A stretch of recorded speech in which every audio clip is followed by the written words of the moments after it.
जय श्री कृष्णा मित्रों, आइए देखते हैं सुमित ज्ञान यूट्यूब चैनल।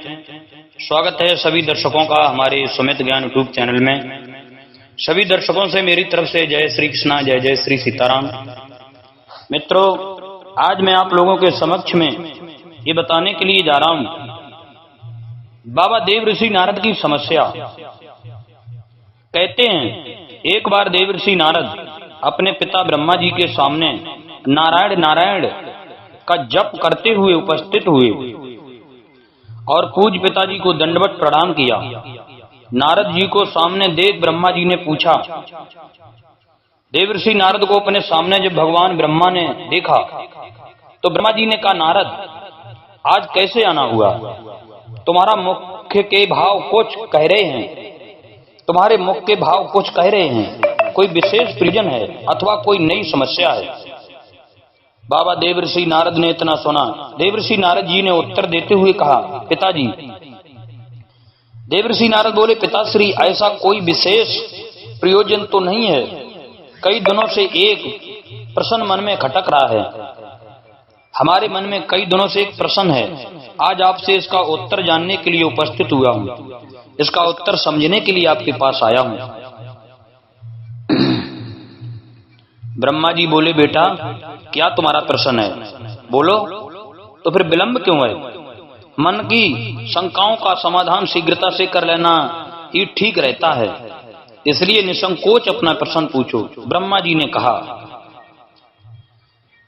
ब्रह्मा जी की बात सुनकर के देवर्षि नारद ने कहा, पिताश्री आप सारे सृष्टि के परम पिता हैं। देवता और दानव आपकी ही संतान हैं। भक्ति और ज्ञान में देवता श्रेष्ठ हैं तो शक्ति तथा तपाचरण में दानव श्रेष्ठ हैं। परंतु मैं इसी प्रश्न में उलझा हुआ हूं कि इन दोनों में कौन अधिक श्रेष्ठ है। और आपने देवों को स्वर्ग और दानवों को पाताल लोक में जगह दी, ऐसा क्यों? इन्हीं प्रश्नों का उत्तर जानने के लिए मैं आपकी शरण में आया हूं। आपने देवों को स्वर्ग और दानवों को पाताल लोक में जगह दी, ऐसा क्यों? इन्हीं प्रश्नों का उत्तर जानने के लिए मैं आपकी शरण में आया हूं। नारद ने ब्रह्मा जी से अपना प्रश्न बताते हुए कहा।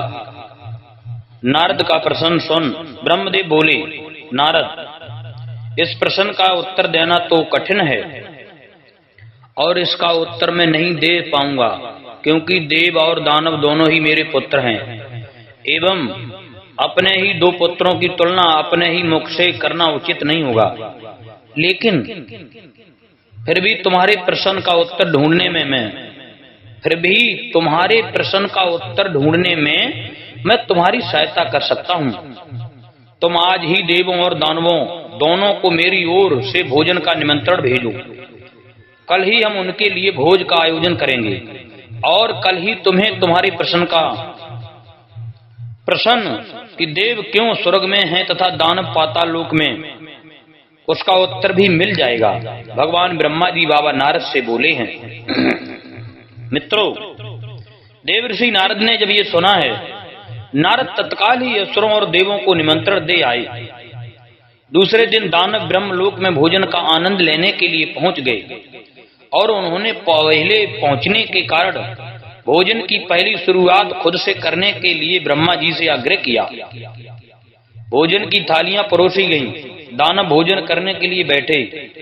वे भोजन शुरू करने ही वाले थे कि ब्रह्मा जी हाथ में कुछ लकड़ियां लेकर उनके समक्ष उपस्थित हुए और उन्होंने कहा, आज के भोजन की एक छोटी सी शर्त है।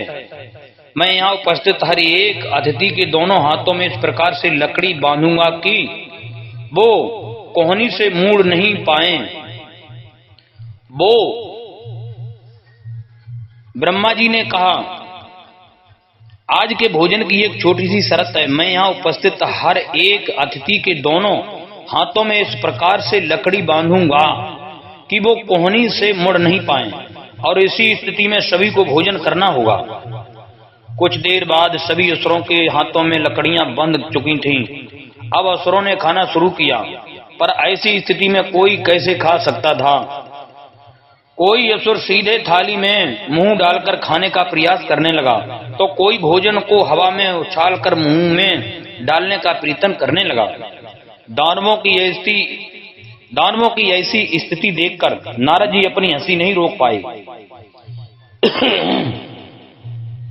अपने सारे प्रयास विफल होते देख दानव बिना खाए ही उठ गए और क्रोधित होते हुए बोले, हमारी यही दशा ही करनी थी तो हमें भोजन पर बुलाया ही क्यों? कुछ देर पश्चात देव भी वहां पहुंचने वाले हैं। ऐसी ही लकड़ियां आप उनके हाथों में भी बांधिएगा, ऐसी लकड़ियां आप उनके हाथों में भी बांधेंगे ताकि हम भी उनकी दुर्दशा का आनंद ले सकें। कुछ देर पश्चात देव भी वहां पहुंच गए और अब देव भोजन के लिए बैठे। देवों के भोजन मंत्र पढ़ते ही ब्रह्मा जी ने सभी के हाथों में लकड़ियां बांधी और भोजन की शर्त भी रखी। हाथों में लकड़ियां बांधने पर भी देव शांत रहे। वे समझ चुके थे कि खुद अपने हाथ से भोजन करना संभव नहीं है, अतः वे थोड़ा आगे खिसक गए और थाली से अन्न उठा सामने वाले को खिलाकर भोजन आरंभ किया। बड़े ही स्नेह के साथ वे एक दूसरे को खिला रहे थे और भोजन का आनंद ले रहे थे। उन्होंने भोजन का भरपूर स्वाद लिया, साथ ही दूसरों के प्रति अपना स्नेह और सम्मान जाहिर किया। यह कल्पना हमें क्यों नहीं सूझी? इसी विचार के साथ दानव बहुत दुखी होने लगे। नारद जी ये देखकर मुस्कुरा रहे थे। नारद जी ने ब्रह्मा जी से कहा, पिताश्री, आपकी लीला अगाध है। युक्ति, शक्ति और सामर्थ्य का उपयोग स्वार्थ हित करने की अपेक्षा परमार्थ के लिए करने वाले का जीवन ही श्रेष्ठ होता है। दूसरों की भलाई में ही अपनी भलाई है। यह आपने सब प्रमाण दिखा दिया और मुझे अपने प्रश्नों का उत्तर मिल गया है।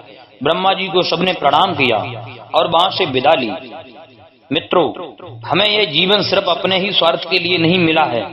यदि हम इसका उपयोग परोपकार के कार्यों के लिए करते हैं तो निश्चित रूप से हमें इसी जीवन में स्वर्ग की प्राप्ति होती है। यदि हम दूसरों को प्यार और स्नेह देंगे तो बदले में हमें भी वही मिलेगा।